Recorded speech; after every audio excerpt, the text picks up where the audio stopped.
या ठिकाणी माझ्या अगोदरच्या वक्त्यांनी अतिशय चांगल्या प्रकारचं मार्गदर्शन केलं. कुठे गेले? ठीक आहे सरांनी खूपच चांगलं भाषण केलं आणि मला वाटतं सर कवी आहेत काही यमक भारी जुळवलं तुम्ही.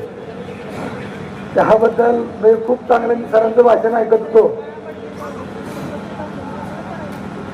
बांधवांनो, या ठिकाणी मी एवढंच सांगतोय की आपल्या तीर्थक्षेत्र विकास आघाडीचा विजय हा 100% निश्चित आहे. 100% येणाऱ्या निवडणुकीमध्ये आपल्या सगळे जिल्हा परिषदचे उमेदवार, त्याच पद्धतीनं पंचायत समितीचे सगळे उमेदवार आपले विजयी होऊन या ठिकाणी पंढरपूरची पंचायत समिती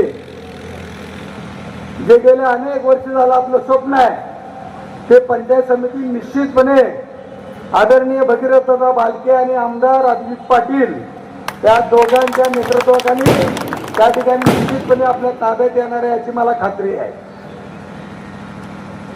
आज या ठिकाणी तुम्ही सगळ्यांनी बघितलं असेल, दुपारीच पत्रकार परिषद झाली आणि त्या पत्रकार परिषदेमध्ये आमदार अभिजित आबा आणि भगीरथ दादा या दोघांचं त्या ठिकाणी मनोमिलन होऊन दोघांनी एकमेकाच्या हातात हात घालून या ठिकाणी पंचायत समिती ताब्यात आणण्यासाठी दोघांनी त्या ठिकाणी प्रतिज्ञा केलेली आहे.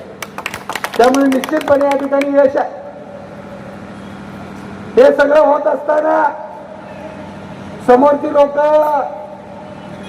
एवढ्या गावामध्ये एवढ्या गटामध्ये त्या ठिकाणी मताचा जोगवा मागत आहेत, परंतु त्या लोकांना मत मागण्याचा अधिकार आहे का? आपल्या गावात आल्यानंतर खरं तर त्यांना विचारला पाहिजे की देशात सत्ता आहे, राज्यात सत्ता आहे, जिल्ह्यात सत्ता आहे, मग तुम्ही या तालुक्यासाठी काय केलं? या तालुक्याच्या विकासासाठी नक्की तुमचं काय योगदान आहे? जिल्हा परिषदेच्या पंचायत समितीच्या माध्यमातून किती गोर गरीब लोकांना तुम्ही या ठिकाणी मदत करण्याचं काम केलंय हे त्या लोकांना विचारण्याची या ठिकाणी वेळ आलेली आहे. कारण निवडणुका आल्या किती येणार, खोटं नाटक बोलणार, मत घेणार, निघून जाणार आणि त्याच्यानंतर तोंड दाखवणार नाही. ही समोरची पार्टीची लक्षण आहे. खोटं बोल पण रेटून बोल, अशा पद्धतीचं त्या ठिकाणी समोरचे लोक काम करतायत. भारतीय जनता पार्टीने संपूर्ण या ठिकाणी या राज्यामध्ये देशामध्ये कशा पद्धतीचा गोंधळ चालू केलेला आहे हे तुम्हाला आम्हाला सांगण्याची काय गरज नाही. ज्यावेळेस जनावर संपला जातो त्यावेळेस जातीवाद आणला जातो, मग तो ह्या जातीचा तो त्या जातीचा म्हणून त्या ठिकाणी जातीमध्ये भांडणं लावायची, विकासावर बोलायचंच नाही, फक्त जातीवर भांडणं लावायची, जातीवाद काढायचा आणि मतं मिळवायचं हा धंदा या समोरच्या लोकांचा आहे. आणि त्यामुळे आपल्याला वेळीच शान होणं गरजेचं आहे. या ठिकाणी आपण मतदान कुणाला करायचं आहे? जो माणूस आपल्यासाठी 24 तास काम करणार आहे, आपल्या भाग्यासाठी काम करणार आहे, गोरगरीब लोकांना मदत करणार आहे, अशा माणसाच्या पाठीमागे जाणं गरजेचं आहे. आणि आता आपली दोन जोडगोळे भगीरथ दादा असतील, अभिजित दादा असतील, या दोन लोकांच्या माध्यमातून, या दोन नेत्यांच्या माध्यमातून निश्चितपणे या पंढरपूर तालुक्याचा निश्चितपणे विकास होणार आहे. पंढरपूर शहरातील जनतेने आपल्याला महाराष्ट्रात सगळ्यात जास्त मतांनी आपल्या प्रणितीचा त्या ठिकाणी रेकॉर्ड ब्रेक मतांनी निवडून दिलेला आहे. कारण पंढरपूरच्या शहरातल्या लोकांनी ओळखलंय, इतक्या जास्त मनात होते की पंढरपूर शहर म्हणजे आमचा बालेकिल्ला आहे.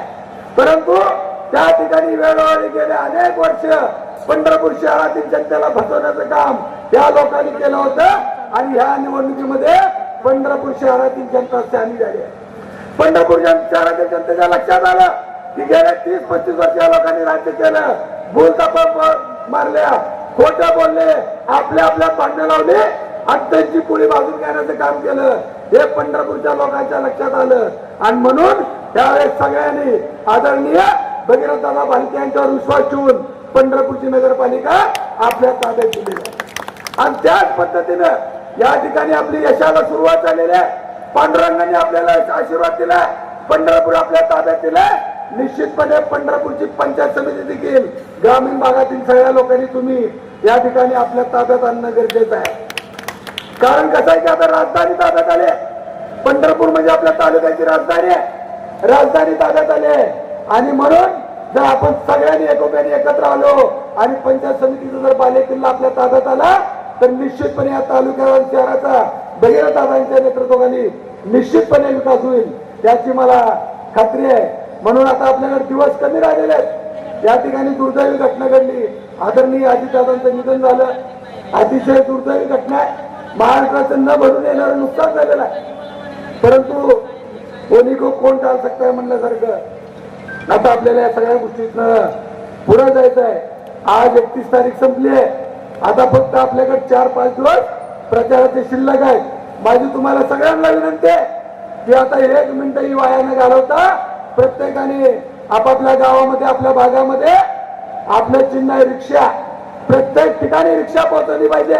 काही ठिकाणी आपलं चिन्ह बदललंय, समजा यांनी सांगितलं की टाकळीला रोड जे का आपले चिन्ह असतील त्या चिन्हाचा प्रत्येक घराघरामध्ये जाऊन प्रचार करून कुणाच्याही भूल कपाला बळी न पडता या ठिकाणी येणाऱ्या 7 तारखेला आपल्या रिक्षा या चिन्ह समोरील बटन दाबून आपल्या सर्व क्षेत्र विकास आघाडीच्या उमेदवारांना प्रचंड मताने विजयी करावं एवढंच आव्हानाने विनंती करतो आणि माझे 2 शब्द संपवतो. धन्यवाद. जय हिंद, जय महाराष्ट्र.